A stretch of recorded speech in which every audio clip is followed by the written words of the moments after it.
finishing a message. Oh, sorry. No. I just got sent a video of like some kid snipping me when I was like 12. Yeah. Who'd like to start? No. Okay, go for it. So, Hey. congrats on the win. Thank you. One of the great stories about this run is that you're doing it together with Lerner as well. Can you talk about how much you've been talking in person here on the grounds and or texting? Yeah, a lot of both. We did pretty much every single day of off season together. So really good to see that the hard work is paying off. We put in a lot of hard yards this off season. So I know he's on court right now. I don't know what the score is, but I know he's on court right now. I stayed up pretty late watching his match against Medvedev the other night. So he's playing unbelievable. So maybe I get 1% credit for that because I was hit with him every day. But we're very, very good friends. Definitely my best friend on tour. How long did you watch that match? I mean, Can't disclose that. Sorry. Well, Can't disclose how late I was up. Sorry. Can't do that. Follow up on that. How did the two of you first meet? How long have you known each other? I mean, we must have first met when we were like 9 or 10 because we were playing the same tournaments in SoCal. He was always better than everyone else. Like I remember my whole friend group would be like, "Oh my God, it's Lerner!" Like he was always way better playing. He was 10 playing like 14, 16 unders and doing just fine. Then we started training together in like 2021, I would say. Yeah, in 21. So probably about 4 years we've been pretty good friends. I mean, I know it's not easy out there, but you're making things look pretty easy.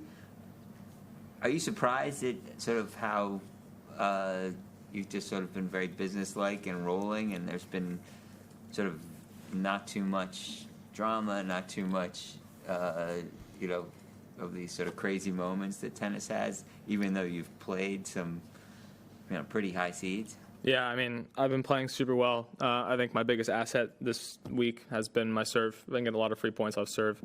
I think I got broken.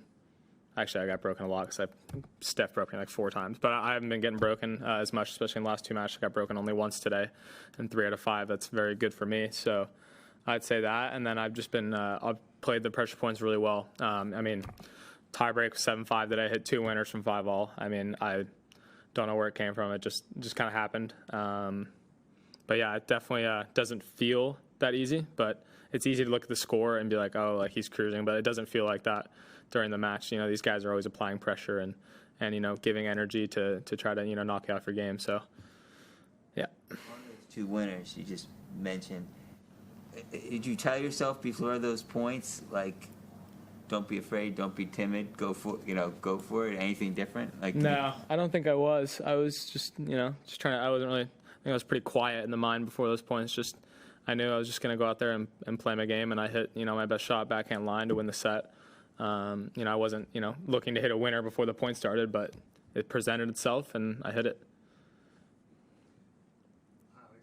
You're still relatively new in your career. I just wondered, does this feel ahead of schedule for you from maybe what you might have expected to be doing at this point?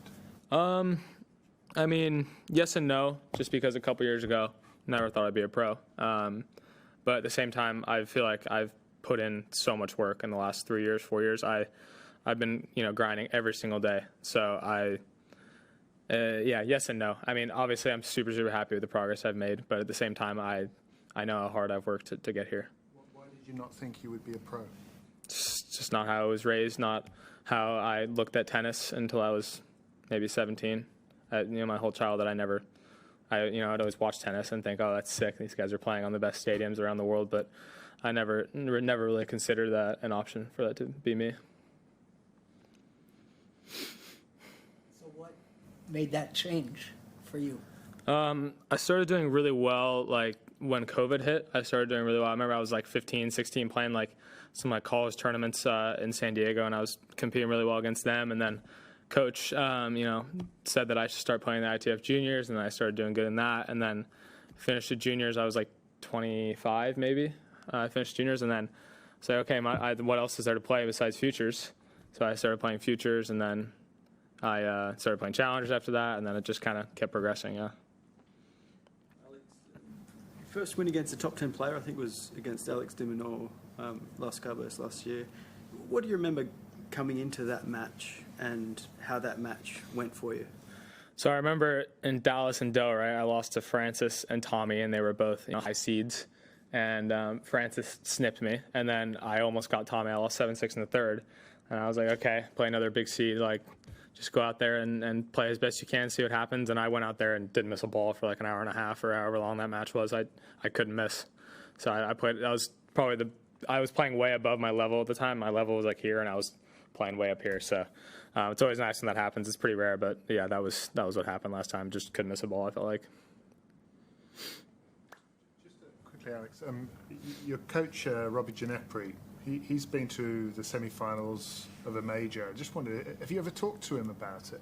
Of course, yeah. I mean, we've not super extensively, but we've talked about that run, and he's given me some good mental tips to try and maybe replicate that.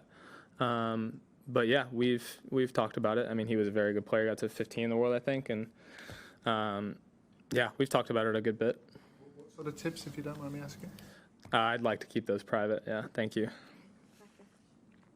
After the first round, Stefanos Tsitsipas told us that you were incredibly powerful and that most of the guys 20-something, 20 or under 20 like you, were very powerful. Is it something you are realizing, that you just come on the big scene at the moment, and I mean your power, your speed impresses even the best player in the world? They are thinking, what's happening with these guys? Yeah, I mean, you look at like Mensik and Fonseca and Lerner, they can all hit the absolute crap out of the ball. So I feel like they're all like naturally better ball strikers than I am. But yeah, we're all playing pretty big. I feel like that's what you have to do to beat the big guys. You got to have a big game nowadays. This game's very quick. I mean, I heard Steph say that he thought the game got quicker, which I don't really know because I haven't been on tour for that long, but I'd believe him just because, I mean, everyone's hitting huge now, it feels like. So, yeah, I mean, we're all trying to, take it to these guys, I feel like, and got to hit hard to do that. One last question, please. Who was your favorite tennis player growing up? Monfils. Yeah, I mean, the guy's a pure athlete. Did all the feel and circus shots and feel shot. I mean, he was incredible. I still love watching him. I've always loved watching him. Yeah, for sure, my favorite guy. Thank you. Thanks. Yep.